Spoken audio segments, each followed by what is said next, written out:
Hello guys, welcome to my Divine Habits. दोस्तों, आज से ठीक 3 साल पहले नवभारत टाइम्स में 26 जुलाई 2019 को एक न्यूज़ आती है।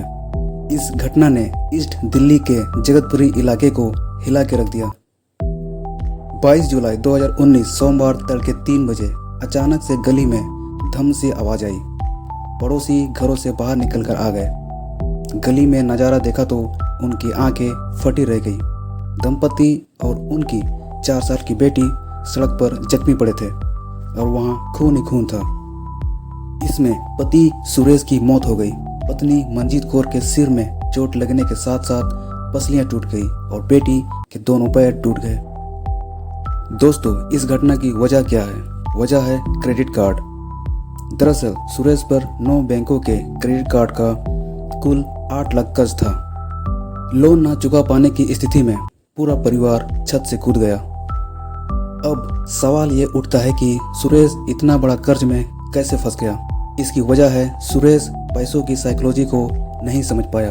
दोस्तों, होता क्या है कि जब आपके पास पैसे नहीं होते तो आप क्या सोचते हैं, और जब आपको पैसे मिलने वाले हैं तो आप क्या सोचते हैं, और जब आपको पैसे मिल जाते हैं तो आप क्या सोचते हैं, और जब आपको बहुत ही ज़्यादा पैसे मिलता है तो आप क्या सोचते हैं। यहाँ पे आपका दिमाग हैंग हो जाएगा। आपको समझ में ही नहीं आएगा कि इतने सारे पैसों का क्या करें। तो दोस्तों, यही है हमारा आज का टॉपिक, पैसों की साइकोलॉजी को समझना, जो हम मॉर्गन हाउसल की book the psychology of money से जान पाएंगे। तो बने रहे मेरे साथ वीडियो के अंत तक। चलिए स्टार्ट करते हैं। इस बुक को ऑथर ने बहुत ही बेहतरीन तरीके से लिखा है। जब पहला चैप्टर एंड होता है तो आपके मन में जो सवाल उठता है उसका जवाब दूसरा चैप्टर में मिलता है, और दूसरे का तीसरा। इसी तरह ये 20 चैप्टर एक दूसरे से जुड़े हुए हैं। दोस्तों, वेल होने का सबसे बड़ा फायदा यह है कि आपको सबसे बढ़िया कारें चलाने का मौका मिलता है। मेरा हमेशा से सपना था कि मेरे पास भी ऐसी कार हो, क्योंकि मैं सोचता था यह दूसरों को बहुत दृढ़ता से संकेत करता है कि आप वहाँ पहुँच चुके हैं, आप होशियार हैं, आप अमीर हैं, आपकी रुचि गजब की है, आप महत्वपूर्ण हैं, मेरी तरफ देखिए। विडंबना यह है कि मैं शायद ही कभी चालकों को देखता था। जब आप किसी को कोई अच्छी कार चलाते देखते हैं तो शायद ही कभी आप सोचते हो, वाह, जो गाड़ी चला रहा है कितना गजब है। बल्कि आप सोचते हैं, वाह, अगर वह कार मेरे पास होती तो लोग मुझे कितना गजब समझते हैं। चाहे यह अवचेतन मन में हो या नहीं, लेकिन लोग ऐसा ही सोचते हैं। यहाँ एक विरोधाभास है। लोग संपत्ति की चाह रखते हैं जिससे वे औरों को जता सके कि उन्हें पसंद किया जाए और उनकी प्रशंसा की जाए, लेकिन वास्तविकता में वे लोग अक्सर आपकी प्रशंसा करने से चूक जाते हैं। इसलिए नहीं कि वे संपत्ति को प्रशंसनीय नहीं समझते, बल्कि इसलिए कि वे आपकी संपत्ति को खुद अपनी प्रशंसा की लालसा के मापदंड के रूप में इस्तेमाल करते हैं। कोई भी आपकी संपत्ति से उतना प्रभावित नहीं होता जितना आप खुद होते हैं। जो पत्र ऑथर ने अपने बेटे के जन्मदिन के बाद लिखा, उसमें लिखा था, तुम सोचते होगे कि तुम्हें एक महंगी कार चाहिए, एक बढ़िया घड़ी और एक बड़ा घर, लेकिन मैं तुम्हें बता दूं, ऐसा नहीं है। जो तुम्हें चाहिए वह है दूसरों से मिलने वाला सम्मान और प्रशंसा। और तुम्हें ऐसा लगता है कि महंगा सामान खरीदने से वह तुम्हें मिल जाएगा। आमतौर पर यह ऐसे कभी नहीं मिलता, खासकर उन लोगों से जिनका सम्मान और प्रशंसा तुम पाने चाहते हो। मैंने यह एक वेलेट का काम करते हुए सीखा, जब मैंने उन सब लोगों के बारे में सोचना शुरू किया जो फरारी में बैठकर होटल में आते थे और मुझे टकटकी लगाकर घूरते हुए पाते थे। वे जहाँ भी जाते थे लोग उन्हें ऐसा ही ताकते होंगे, और मुझे विश्वास है उन्हें अच्छा लगता होगा। मुझे विश्वास है उन्हें अपनी प्रशंसा भाती होगी। लेकिन उन्हें क्या पता था कि मुझे उनकी कोई परवाह नहीं, और मैं उन पर ध्यान भी नहीं देता था। क्या वे जानते थे कि मैं तो बस कार को देखा करता था और खुद चालक की सीट पर बैठे होने की कल्पना किया करता था। क्या उन्होंने यह सोचकर फरारी खरीदी है कि इससे उन्हें प्रशंसा प्राप्त होगी, बिना ये सोचे कि मैं और संभवतः अधिकतर दूसरे लोग जो उनकी कार से प्रभावित हैं, लेकिन उनके यानी चालक के बारे में पल भर के लिए भी नहीं सोचते। क्या यह अवधारणा उन बड़े घरों में रहने वालों पर भी लागू होती है? निश्चित रूप से। जवाहरात और कपड़े, हाँ, इनमें भी। यह एक सूक्ष्म अभिज्ञान है कि लोग अक्सर दूसरों से सम्मान और प्रशंसा पाने की कामना रखते हैं और पैसों से बढ़िया सामान खरीद कर जितना आप उम्मीद करते हैं आपको उतना सम्मान और प्रशंसा नहीं मिलते। यदि आप ध्येय, सम्मान और प्रशंसा अर्जित करना चाहते हैं तो ध्यान रखिए कि आप यह किस प्रकार कर सकते हैं। विनम्रता, दया और संवेदना से आपको अधिक सम्मान मिलेगा बजाय हॉर्स पावर के। फरारी को लेकर हमारी बात अभी खत्म नहीं हुई। तेज कारों के विरोधाभास के बारे में एक और कहानी है जिसे हम आगे जानेंगे। दोस्तों, संपत्ति की अनेकों विडंबनाएं हैं। यह रही एक मुख्य विडंबना। संपत्ति वह है जो आपको दिखाई नहीं देती। मॉर्गन हॉसल 2000 के दशक के बीच में लॉस एंजलिस में वैलेट के रूप में काम किया करते थे। इस दशक में लोगों का शो ऑफ करना, दिखावा करना अपनी चरम सीमा पर थी।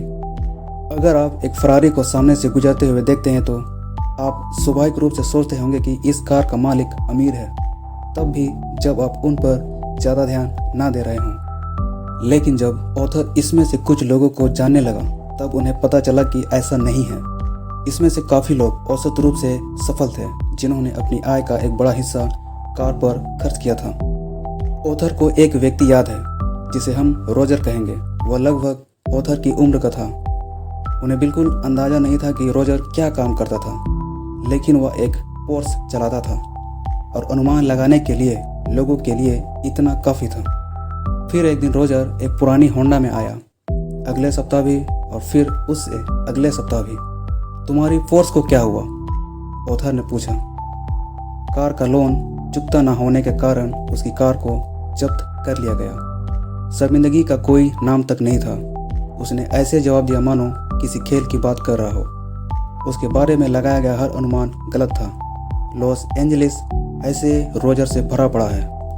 $1,00,000 की कार चलाने वाला व्यक्ति अमीर हो सकता है, लेकिन उसकी संपत्ति के बारे में आपके पास जो एकमात्र जानकारी है वह यह है कि अब उसके पास कार खरीदने के बाद से $1,00,000 कम है, या फिर $1,00,000 का एक्स्ट्रा लोन। सिर्फ यही है जो आप उन लोगों के बारे में जानते हैं। हम अक्सर जो देखते हैं उसके अनुसार संपत्ति के बारे में राय बना लेते हैं, क्योंकि वही एक जानकारी है जो हमारे सामने है। हम लोगों के बैंक खाते या ब्रोकरेज स्टेटमेंट नहीं देख सकते, इसलिए वित्तीय सफलता को आंकने के लिए हम बाहरी दिखावट का सहारा लेते हैं। कारें, घर, इंस्टाग्राम की तस्वीरें, आधुनिक पूंजीवाद। जब तक लोग कुछ हासिल न कर ले उसका दिखावा करते रहने में उनकी सहायता करने को पसंदीदा उद्योग बना देते हैं। लेकिन सच यह है कि संपत्ति वह है जो आपको दिखाई नहीं देती। संपत्ति वे अच्छी कारें हैं जो खरीदी नहीं गई, हीरे जो खरीदे नहीं गए, घड़ियां जो पहनी नहीं गई, वे कपड़े जो खरीदे नहीं गए, और प्रथम श्रेणी का अपग्रेड जिसे ठुकरा दिया गया। संपत्ति का मतलब वह वित्तीय संपत्ति से है जिसे अभी तक उस सामान में नहीं बदला गया जिसे आप देख सकते हैं। हम संपत्ति के बारे में इस तरह नहीं सोचते क्योंकि जिसे आप देख नहीं सकते उसे आप छू नहीं सकते। पैसे खर्च करके लोगों को दिखाना कि आपके पास कितना पैसा है या पैसे कम करने और खुद को गरीब बनाने का सबसे तेज तरीका है। गायिका रिहाना जब फिजूल खर्ची की वजह से लगभग दिवालिया हो गई तो उसने अपने वित्तीय सलाहकार पर अभियोग चला दिया। सलाहकार ने जवाब दिया, क्या उन्हें यह बताया जाना सच में ज़रूरी था कि अगर वे चीज़ों पर पैसा खर्च करेगी तो उनके पास बस चीज़ें बचेंगी और पैसे नहीं। आपको इस बात पर हंसी आ सकती है, लेकिन इस सवाल का जवाब है हाँ। लोगों को यह बताना पड़ता है कि आपको बचत करनी होगी।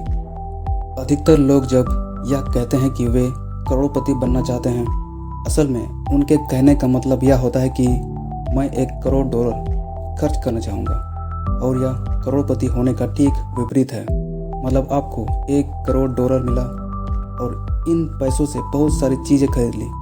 दोस्तों, अब होगा क्या? जैसे ही कोई चीज़ शोरूम से बाहर निकलती है उसकी वैल्यू 20 से 30% कम हो जाती है, और हर साल उस सामान की वैल्यू धीरे धीरे डेप्रिसिएट होगी और एक दिन उसकी वैल्यू 0 हो जाएगी। मतलब आप जहाँ पे थे वापस वहीं पे आ जाएंगे।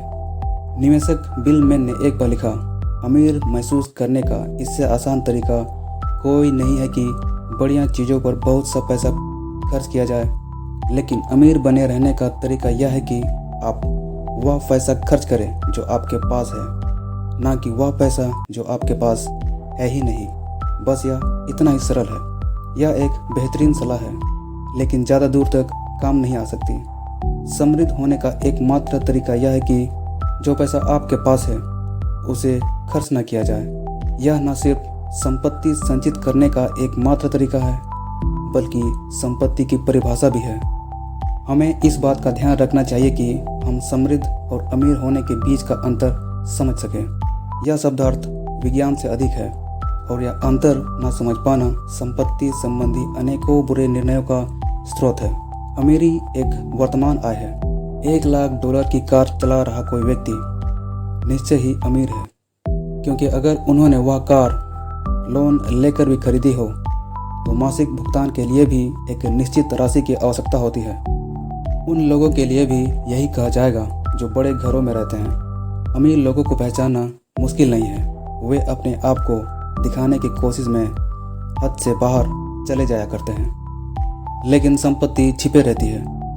यह वह आय है जो खर्च नहीं की गई। संपत्ति वह विकल्प है जिसे अभी चुना नहीं गया, जिससे बाद में कुछ खरीदा जा सके।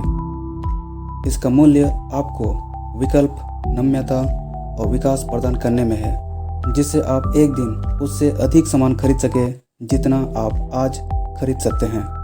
यहाँ पे ध्यान देने वाली बात है दोस्तों, ऑथर यहाँ पे ये कहना चाहते हैं कि अगर आपके पास $1 करोड़ है तो उसको इन्वेस्ट करिए, और जब उसकी वैल्यू बढ़ जाए तो उस वैल्यू से आप पहले से ज़्यादा सामान खरीद सकते हैं।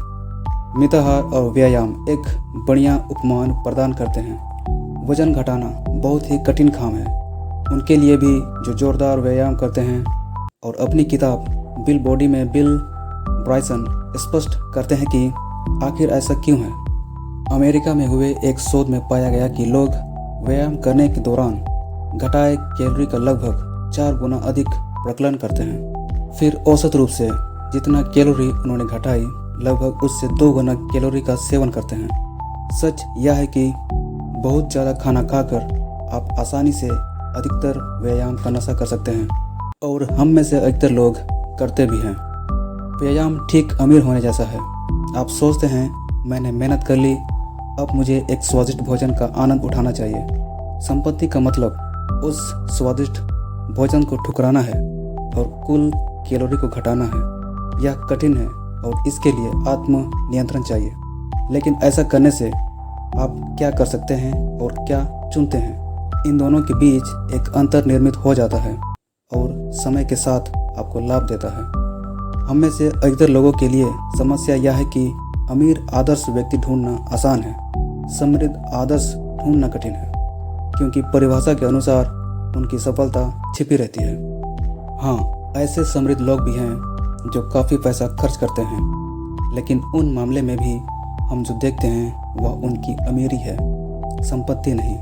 हम देखते हैं कि वे कौन सी कारें खरीद रहे हैं और अपने बच्चों को कौन सी स्कूल में भेज रहे हैं। हम उनकी बचत, सेवानिवृत्ति के खाते या निवेश पोर्टफोलियो को नहीं देखते।